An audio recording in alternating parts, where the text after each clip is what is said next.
ஆகையால் என்ன சொல்லுவோம்? கிருபை பெருகும்படிக்கு பாவத்திலே நிலை நிற்கலாம் என்று சொல்லுவோமா? கூடாதே. கிறிஸ்து இயேசுவுக்குள்ளாக ஞானஸ்நானம் பெற்ற நாம் அனைவரும் அவருடைய மரணத்துக்குள்ளாக ஞானஸ்நானம் பெற்றதை அறியாமல் இருக்கிறீர்களா?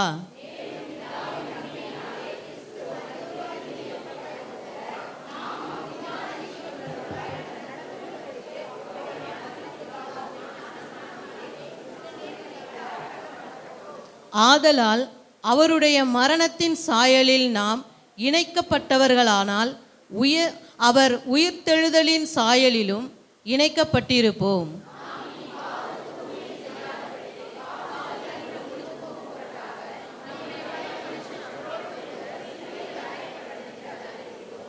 மரித்தவன் பாவத்துக்கு நீங்கி விடுதலையாக்கப்பட்டிருக்கிறானே.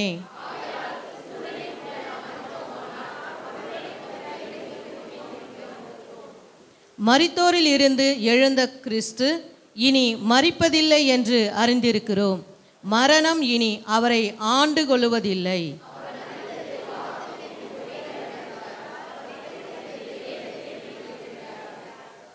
ஆகையால் நீங்கள் சரீர இச்சைகளின்படி அப்படியே நீங்களும் உங்களை பாவத்திற்கு மரித்தவர்களாகவும் நம்முடைய கர்த்தராகிய இயேசு கிறிஸ்துவுக்குள் தேவனுக்கென்று பிழைத்திருக்கிறவர்களாகவும் எண்ணிக்கொள்ளுங்கள்.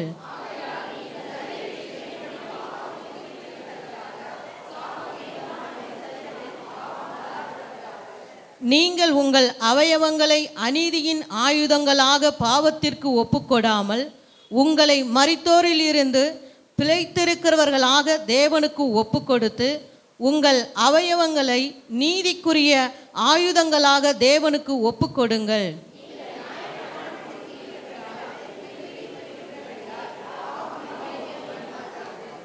இதனால் என்ன? நாம் நியாயப்பிரமாணத்திற்கு கீழ்ப்பட்டிராமல் கிருபைக்கு கீழ்ப்பட்டிருக்கிறபடியால் பாவம் செய்யலாமா? கூடாதே.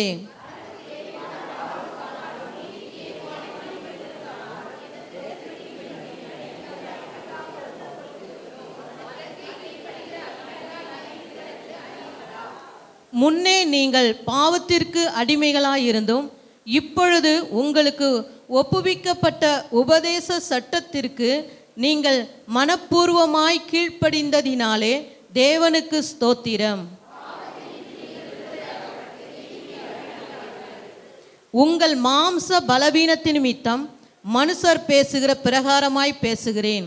அக்கிரமத்தை நடப்பிக்கும்படி முன்னே நீங்கள் உங்கள் அவயவங்களை அசுத்தத்திற்கும் அக்கிரமத்திற்கும் அடிமைகளாக ஒப்பு கொடுத்தது போல இப்பொழுது பரிசுத்தமானதை நடப்பிக்கும்படி உங்கள் அவயவங்களை நீதிக்கு அடிமைகளாக ஒப்பு கொடுங்கள்.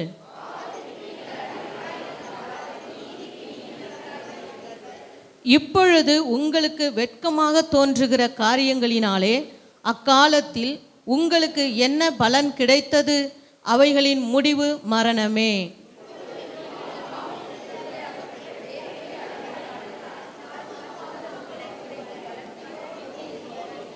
சேர்ந்து வாசிப்போம். பாவத்தின் சம்பளம் மரணம், தேவனுடைய கிருபை வரமோ நம்முடைய கர்த்தராகிய இயேசு கிறிஸ்துவினால் உண்டான நித்திய ஜீவன். ஆமென்.